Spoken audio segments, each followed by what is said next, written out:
Barchaga salom demak do'stlar, ushbu videoyimizda roller coin'da ikkita bir xil mayner qurilmasini sotib olib, uni levelini oshirib, yana qaytarib sotib, biz foyda qilamizmi yoki yo'qmi? Shuni hozir aniqlik kiritib olamiz. Buning uchun biz ikkita mayner apparatini sotib olishimiz kerak. Marketplace'ga kiramiz, ya'niki bozorga. Xo'p, undan oldin biz qaysi apparatni kuchaytirishimiz mumkinligini bilib olishimiz kerak. Shuning uchun birinchi navbatda Forge degan bo'limga kirasiz va ushbu joydan Merge deganini tanlaysiz. Va e'tibor beringlar, mana bu joyda hamma mayner qurilmalari bor va mana bu joyda qizil bo'lib turgani bu ehtiyot qismi, ya'niki kuchaytirishimiz uchun yetarli qurilmalarimiz yo'qligini bildiradi.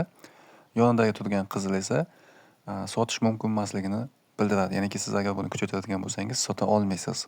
Biz maqsadimiz kuchaytirib sotish, shuning uchun ushbu joyda yashil bo'lib turganini tanlashimiz kerak bo'ladi. Hozir ko'rsatib o'taman. Hop, pastga tushamiz. Mana e'tibor bersanglar, mana bu joyda yashil bo'lib turibdi, ya'niki buni siz sotishingiz mumkin. Qizil bo'lib turganlarni esa sota olmaysiz. Shuning uchun biz yashil bo'lib turgan birontasini tanlaymiz. Xo'p, poiskga yozib izlasangiz ham bo'ladi. Misol men boya bittasini topgan edim. Mana shu kriptovalyutani mayner qurilmasini kuchaytirishga harakat qilib ko'ramiz. Americana deganini ikkinchi levelga ko'tarish, ya'niki birinchi levelligisini mana sotish mumkin. 33 mana ustiga bosadigan bo'lsak, bizga nima kerakligini aytadi. Misol uchun bu mayner qurilmani birinchi levelligidan 2 ta kerak hamda oddiy fan, ya'niki kullerdan 20 dona kerak bo'ladi. Shundan so'ng 33 minglik tezlikdagi mining qurilmamiz 86 ming tezlikka ko'tariladi. Buni kuchaytirish uchun esa 0.4 RLT kerak bo'lar ekan. Ana endi biz kerakli ehtiyot qismlarini tanlaymiz. Ya'niki ikkita mayner qurilmasini sotib olamiz va 20 ta kuller sotib olishimiz kerak bo'ladi. Ana endi marketplace'ga o'tamiz. Xo'p, menuni ochamiz, marketplace'ga o'tamiz. Buy degan tugmani bosamiz va biroz pastga tushganimizda mana bu joyda izlash degan joyi bor. Shu joyga Americana deb yozamiz boyagi mayner qurilmamizni nomini.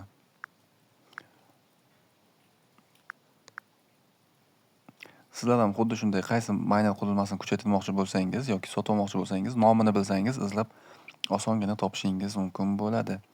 Demak, Americana birinchi levellik mana 33 ming tezlikli. Buni narxi 0.7 RLT ga teng ekan. Demak, ustiga bosamiz va biz ikkita sotib olishimiz kerak. Ikkitani belgilaymiz hamda bizda narxi 0.147 RLT ga teng bo'lmoqda. Xo'p, screenshot qilib qo'yaman, chunki oxirida hisob-kitob qilishimiz kerak. Qancha RLT biz rasxod qilganimizni va sotgan vaqtimizda biz foyda qilyapmizmi yoki foyda qilmayapmizmi? Shuni bilishimiz uchun hisob-kitob qilib boramiz. Buy tugmasini bosamiz. Yana bir marta buy tugmasini bosamiz. Xo'p, biz sotib oldik 0.147 RLT ga. Ana endi yana go to marketplace ga o'tamiz va pub deganni belgilaymiz. Common deganni belgilaymiz, ya'niki birinchi levellik biz fan, ya'niki kuller sotib olishimiz kerak. Buni narxi 0.100 mingdan 21 RLT ga teng ekan. Ustiga bosamiz va bizga nechta kerak? 20 dona kerak edi. 20 tani yozamiz. 20 tamizni narxi 0.142 RLT ga teng bo'lar ekan. Xo'p, buy tugmasini bosamiz. Yana bir marta buy tugmasini bosamiz. Xo'p, screenshot qilib olamiz. 0.42 RLT rasxod qildik. Ana endi yana xo'p, endi esa asosiy bo'limga qaytib olishimiz kerak. Yana menyuga o'tib olamiz. Yana Forge deganga kiramiz. Ana endi kuchaytirishga o'tamiz. Xo'p, Merge deganini tanlaymiz yana. Xo'sh, yana Americanani izlaymiz. Yoki bo'lmasa mana bu joydagi galочкani belgilaydigan bo'lsak, bizga o'zimizdagi kuchaytirishimiz mumkin bo'lgan mayner qurilmalari kelib chiqadi. Ko'rib turganinglardek, mana Americana bizda tayyor bo'lib turibdi. Mana ehtiyot qismi yashil ko'rinishiga o'tdi. Buni biz kuchaytirishimiz mumkin va sotishimiz ham mumkin. Bu yuqoridagilarni esa sota olmas ekanmiz, kuchaytirganimiz bilan sotishimiz mumkin emas ekan. Xo'p, Americananing ustiga bosamiz. Demak, ko'rib turganinglardek ikkita qurilmamiz bor, 20 ta kulyerimiz bor. Buni kuchaytirish uchun mana bu joyda 0.4 RLT sarflar ekanmiz. Merge degan tugmani bosamiz. Va biz 9 point ham oldik hamda bu mining qurilmamizni kuchaytirib ham oldik. Ana endi ortga qaytamiz. Yana menyuni bosamiz.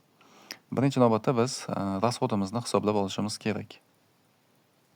Xo'p, kalkulyatorda hisoblab oldim. Demak, 0.147 bu ikkita miner qurilmamiz.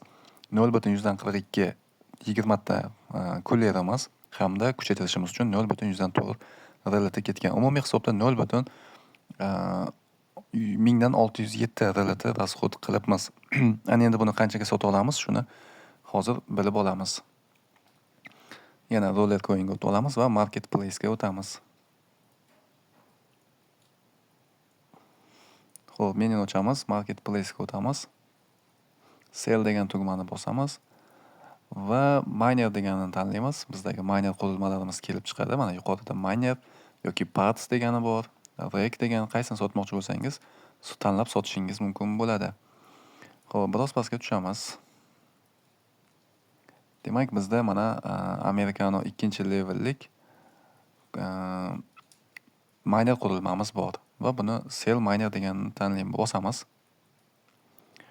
Xo'p, ko'rib turganingizdek biz buni 0.115 RLT ga sotishimiz mumkin ekan. Ko'rib turganingizdek biz qilgan rasxodimiz 0.106 edi. Sotishimiz kerak bo'lgan esa juda ham salkam 4 barobar kam bo'lib qoldi. Shuning uchun bu miner qurilmalarini qachonki kuchaytirish kerak, sizda tekin kulyer yoki mana bu ehtiyot qismlari o'yin o'ynaganingizda 5 tadan beriladi yoki 10 ta berilishi mumkin. Xullas, bonus tariqasida sizga kelgan ushbu kuchaytirish qurilmalari sizda ko'p bo'lib to'planib qoladigan bo'lsa, ana ulardan foydalangan holatda miner qurilmasini kuchaytiradigan bo'lsangiz, shunda biroz bo'lsa ham foyda qilishingiz mumkin bo'ladi. Aks holda ko'rib turganingizdek, buni kuchaytirib sotishganimizdan bizga hech qanday foyda yo'q. Sotishni ham birato'la tushuntirib o'taman. Siz agar miner qurilmalarini sotmoqchi bo'lsangiz, Marketplace'ga o'tasiz va sell degan bo'limga o'tib olasiz. Yuqorida ehtiyot qismlari yoki miner qurilmalari bo'ladi. Misol uchun mana ehtiyot qismlariga bosadigan bo'lsak, bizdagi bor ehtiyot qismlari kelib chiqadi. Sotish mumkin hamda sotish mumkin bo'lmagani bor. Xo'p, miners deganini tanlaymiz. Bu minerlar sizni stellajlaringizga qo'yilmagan bo'lishi kerak. Ya'niki asosiy ekranda ishga tushmagan bo'lishi kerak. Agar ishlab turgan bo'lsa, uni ishlab turgandan chiqarib olasiz, ya'niki stellajdan chiqarib olib, undan so'ng bu joyga kirsangiz, sizda sotishingiz mumkin bo'lgan miner qurilmalaringiz kelib chiqadi. Shu joyda xuddi shunday sotish mumkin bo'lganini sell miner degan tugmani bosasiz va yana bir marta sell degan tugmani bosadigan bo'lsangiz, sotuvga qo'yiladi va biroz vaqtdan so'ng sotiladi. Birdaniga sotilmaydi. Taxminan 5 daqiqa yoki 10 daqiqada sotilishi kerak bo'ladi. Xo'p, shu bilan video o'z nihoyasiga yetdi. Video tushunarli va foydali bo'ldi degan umiddaman. Albatta videoga bitta like bosib qo'ying va kanalga obuna bo'lmagan bo'lsangiz, kanalga obuna bo'lib qo'yishni ham unutmang.